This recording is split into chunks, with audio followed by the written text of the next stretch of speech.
Hey guys, honestly, just look at this for a second. Can you believe it? We are officially in 2026 and I am holding an iPhone that came out a full decade ago, 10 years.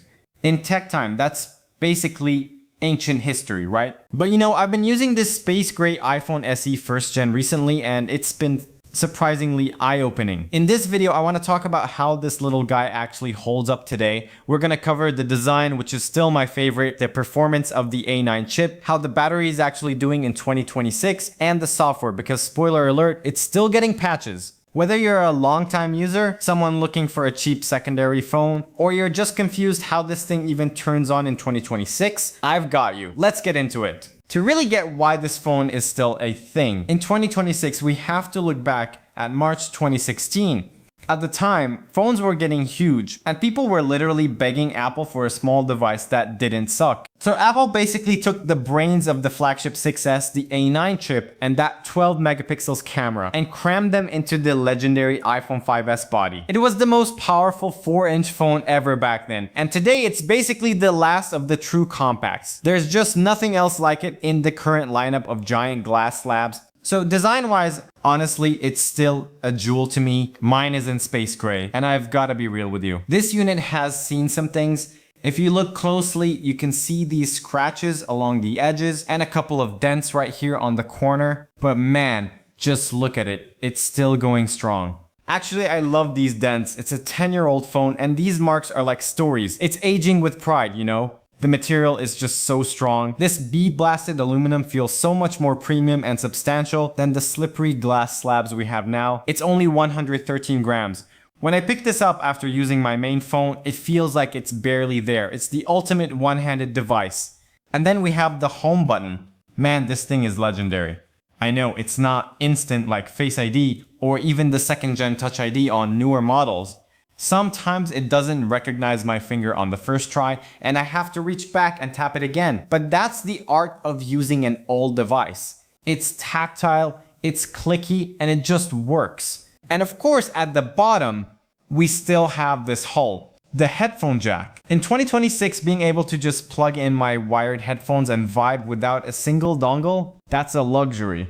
Now, the display, it's a 4-inch Retina LCD. Look, compared to the OLEDs we're used to now, it's tiny. It's only 500 nits of brightness, so if you're out in the sun, you're gonna be squinting a bit.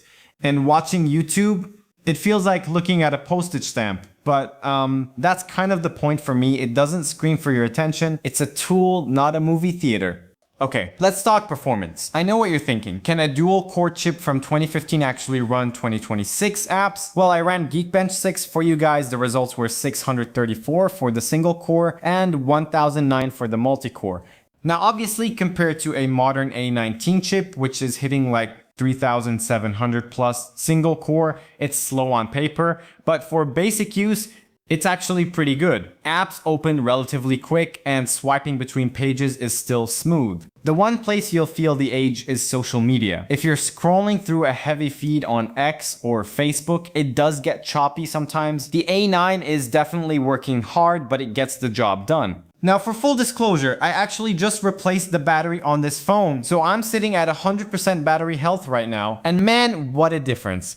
I don't use this as my main daily driver. It's my secondary phone for when my main one is charging or for my detox time. And with this fresh battery, it easily holds for a whole day. If I'm just using it for calls, messages, and music, I don't even worry about the charger. If you're planning to use an SE in 2026, seriously, just replace the battery. It's worth every penny to make it feel fresh again. And this is the part that actually surprised me. This phone is officially stuck on iOS 15. But check this out. I just got an update to iOS 15.8.6 in January 2026. Apple actually released this to renew some security certificates so that iMessage, FaceTime, and your Apple account keep working until at least 2027. It's wild that they're still supporting a 10-year-old phone with patches. As for apps, I've got Instagram, X, Facebook, and YouTube all installed. Instagram and X, they work, they're just a bit stuttery. YouTube. So the official YouTube app actually dropped iOS 15 support in mid-2025, but you can still use the last compatible version and it still works totally fine. It's really surprising that a 10-year-old phone can still handle modern social media, even if it's a bit choppy. And we have to talk about the old school vibes. This has the clicky home button with the first gen Touch ID. It's not as fast as the modern ones. You know, sometimes it misses my finger. But honestly, that's part of the art of using an old device for me. It feels tactile, it feels intentional, and then there's this, the legendary 3.5mm jack. In 2026, I can just plug in my wired headphones and vibe without any dongles or Bluetooth lag. The audio quality is still great. It's honestly one of my favorite features that I really miss on my main phone. Let's talk about the cameras, because this is where things get really interesting in 2026. This is the same 12 megapixel sensor from the iPhone 6s with an f2.2 aperture. In bright daylight, the photos are charming. We live in an era now where modern iPhones use so much AI and computational processing that photos can sometimes look a bit fake. The SE doesn't do that. It gives you honest photos. They have this almost retro film-like character that I actually prefer for my personal shots. It can even record 4K video at 30 FPS, which is still the standard for a lot of social media. But for real, you have to keep your hands steady. There's no optical image stabilization OIS here, so if you're walking, the footage is gonna be pretty shaky compared to the action mode on newer phones. Now, the downsides. Low light, without a dedicated night mode, if the sun goes down, the photos get grainy and soft real fast. And the selfie camera, it's a 1.2 megapixel sensor. In 2026, it looks like you're filming through a potato. It's soft, it's blurry, but hey, maybe that's the vibe you're going for? Of course, it's not all perfect. Let's talk about the downsides.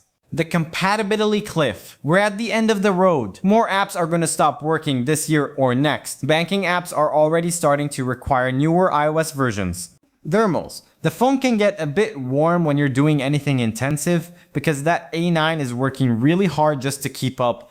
No 5G. You're on 4G LTE only. But you know what? This phone is perfect for my detox time when I want to rest from gadgets and just want to focus on real life. I switched to the SE. It works for music, calls, and messages, and because the screen is small, I'm not tempted to doom scroll for hours. It just works for that situation. So final verdict on the iPhone SE first gen in 2026, it's a decade old, but it's still surprisingly usable. It's not a powerhouse anymore, but as a secondary device or a tool to help you disconnect, it's an absolute gem. If you're someone who loves compact tech or you just want a reliable backup that won't break the bank, the OGSE still has a place in 2026. But hey, let me know in the comments, are you still rocking an old iPhone?